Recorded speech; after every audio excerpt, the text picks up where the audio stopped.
Hello, welcome back to my channel. ఈరోజు వచ్చేసి Christmas.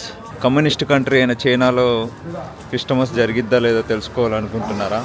So ఇది చూస్తే మీరు ఆశ్చర్యపోతారు. చైనాలో కూడా క్రిస్టమస్ జరిగిద్ది. ఇక్కడ క్రిస్టమస్ ట్రీ కూడా పెట్టారు.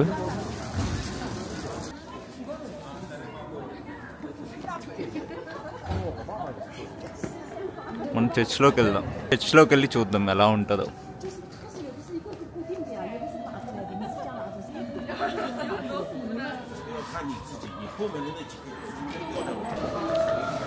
నేనే ఆశ్చర్యపోతున్నా. ఇది యాక్చువల్గా నాన్ రిలీజియస్ కంట్రీ, బట్ ఇక్కడ చర్చ్ చూస్తున్నాం మనం. చర్చే కాదు, అన్నీ ఉంటాయి. పైకి వెళ్దామండి. సెకండ్ ఫ్లోర్లో ప్రేయర్ జరుగుతుందంట. చూద్దాం ఎలా జరుగుతుందో. ఇక్కడ చర్చే కదండి, అన్నీ చూస్తున్నా నేనైతే.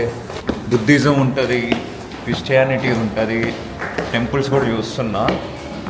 నేను అన్నీ చూపిస్తా. ఈరోజు క్రిస్టమస్ కాబట్టి చర్చ్కి వచ్చా. చూద్దాం ఎలా ఉంటుందో చర్చ్. బ్యూటిఫుల్, చాలా మంచిగా అలంకరించారు. చూస్తున్నారా?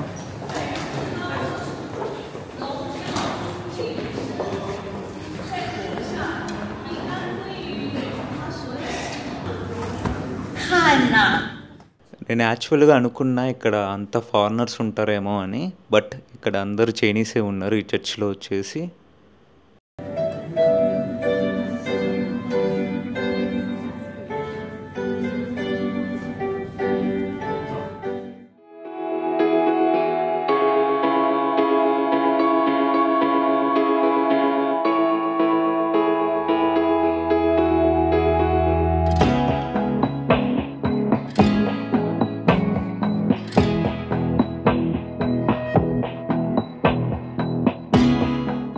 యాక్చువల్గా చైనాని నాన్ రిలీజియస్ కంట్రీగా అంటారు, కానీ ఈ కంట్రీలో వచ్చేసి అన్ని మతాలు ఉంటాయి. కానీ బయటికి రానేది ఇక్కడ మీడియా అనేది ఎక్స్పోజ్ చేయదు అసలు ఈ యొక్క మతాలని. వాళ్ళ మెయిన్ సిద్ధాంతం వచ్చేసి ఈ చైనాని నాన్ రిలీజియస్గా ప్రకటించారు. సో మీడియా అసలు వీటిని బయటికి రానియరు.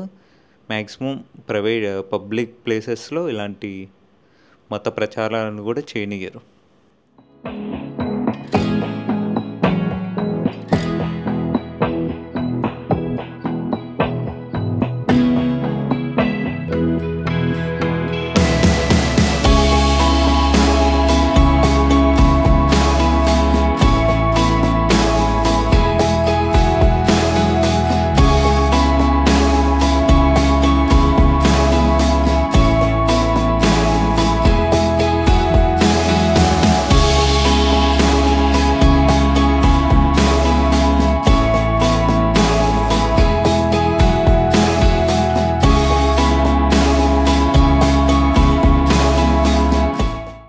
मेरी क्रिस्टमस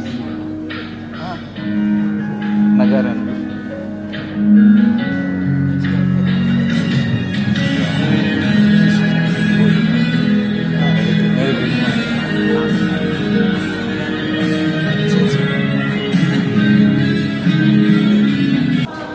చాలా బాగుంది. చర్చ్ అయితే చాలా బాగుంది. బయటికి వెళ్తూ మాట్లాడు. యాక్చువల్గా ఇది వచ్చేసి యూరోపియన్ స్టైల్లో కట్టారు చర్చ్ అయితే. చైనా యాక్చువల్గా నాన్ రిలీజియస్ అంటారు, బట్ మనం చూస్తున్నాం క్రిస్టియన్ చర్చిలు కూడా ఉన్నాయి ఇక్కడ.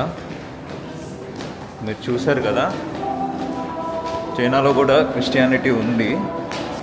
ఎక్కువ బుద్ధిజం ఉంటుంది, తర్వాత క్రిస్టియానిటీ, అదేవిధంగా టెంపుల్స్ కూడా ఉంటాయండి. అన్ని రిలీజియస్ ఉంటాయి, కానీ బయటికి రానియరు గవర్నమెంట్.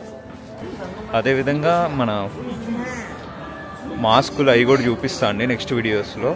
హిందూ టెంపుల్స్ కూడా చూపిస్తా. ఇదండి ఈరోజుకి వీడియో వచ్చేసి. అందరికీ హ్యాపీ క్రిస్టమస్, మేరీ క్రిస్టమస్.